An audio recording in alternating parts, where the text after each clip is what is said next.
علیکم ورحمۃ اللہ وبرکاتہ نحمدہ ونصلی علی رسولہ الکریم اما بعد۔ آج کا سبق رمضان کے متعلق سن لیجئے۔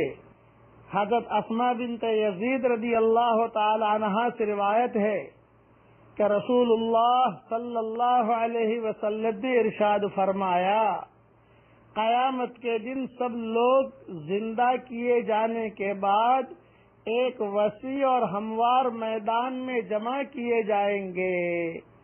پھر اللہ تعالی کا منادی پکارے گا، کہاں ہیں وہ بندے جن کے پہلو راتوں کو بستروں سے الگ رہتے تھے، یعنی بستر چھوڑ کر جو راتوں کو تہجد پڑھتے تھے، وہ اس پکار پر کھڑے ہو جائیں گے اور ان کی تعداد زیادہ نہ ہوگی۔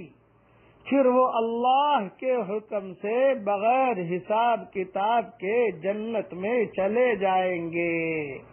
اس کے بعد تمام لوگوں کے لیے حکم ہوگا کہ وہ حساب کے لیے حاضر ہوں۔ یہ حدیث امام بیہقی نے شعب الایمان میں لکھی ہے اور بکھرے موتی جلد اول صفحہ 147 پر میں نے لکھی ہے، یہاں دیکھ لیں۔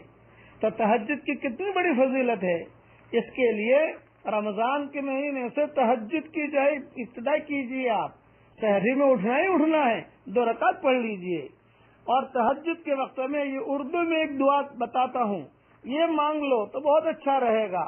میں نور کے تڑکے میں جس وقت اٹھا سو کر، میں نور کے تڑکے میں جس وقت اٹھا سو کر، اللہ کی رحمت کے دروازے کھلے پائے، اللہ کی رحمت کے دروازے کھلے پائے، آتی تھی صدا پیہم جو مانگنے والا ہو، ہاتھ اپنی عقیدت سے آگے میرے پھیلائے، جو رزق کا طالب ہو میں رزق اسے دوں گا، جو رزق کا طالب ہو میں رزق اسے دوں گا، جو طالب جنت ہو جنت کی طلب لائے، جس جس کو گناہوں سے بخشش کی تمنا ہو، جس جس کو گناہوں سے بخشش کی تمنا ہو، وہ اپنے گناہوں کی کثرت سے نہ گھبرائے، وہ مائل توبہ ہو میں مائل بخشش ہوں، وہ مائل توبہ ہو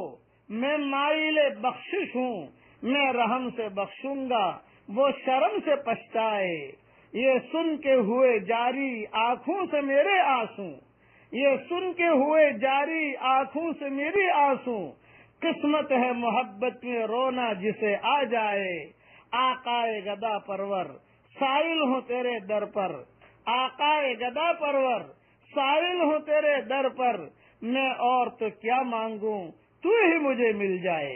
تہجد کے وقت میں گویا کہ اللہ تعالیٰ کی طرف سے یہ ندا آتی ہے۔ یہ اشعار کی شکل میں نے کہہ دیا، اور یاد رہے ہمت ہو تو حضور صلی اللہ علیہ وسلم سورہ آل عمران کا آخری رکوع بھی تہجد کے وقت میں پڑھتے تھے۔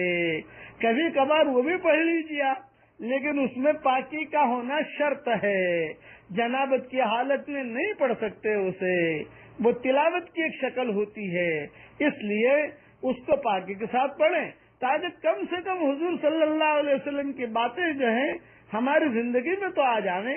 اللہ تعالی ہمیں عمل کرنے کا توفیق عطا فرمائے۔